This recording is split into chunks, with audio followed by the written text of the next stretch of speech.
Assalamualaikum warahmatullahi wabarakatuh. Saya Ahmad Ainur Rahman, dari Prodi Ilmu Al-Quran dan Tafsir, Fakultas Usuluddin dan Dakwah UIN Madura. Pada kesempatan kali ini saya akan membahas tentang tarikh Al-Quran, sejarah dan perkembangan Al-Quran. Pengertian dan ruang lingkup tarikh Al-Quran. Definisi tarikh Al-Quran adalah cabang ilmu yang mempelajari sejarah Al-Quran sejak awal turunnya wahyu hingga perkembangannya di tengah umat Islam. Akar kata tarikh yaitu berarti penentuan waktu dan sejarah suatu peristiwa. Tarikh adalah istilah bahasa Arab yang berarti sejarah atau catatan waktu. Dalam konteks ilmu pengetahuan, tarikh merujuk pada studi tentang peristiwa masa lalu, kronologi dan perkembangan suatu topik atau bidang tertentu. Yang selanjutnya itu adalah sejarah turunnya wahyu dan kodifikasi mushaf.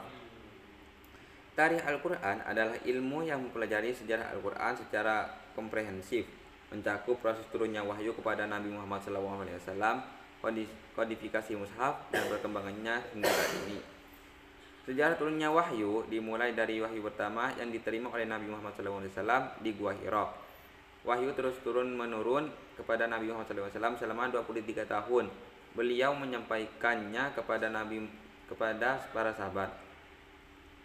Setelah Nabi Muhammad SAW wafat, para sahabat melakukan usaha pengumpulan dan standarisasi Al-Quran untuk memastikan keaslian dan kemurniannya.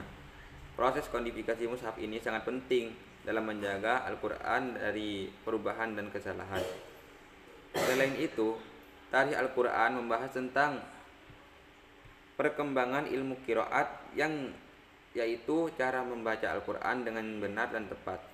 Ilmu qiraat ini sangat penting dalam memahami makna dan kandungan Al-Quran.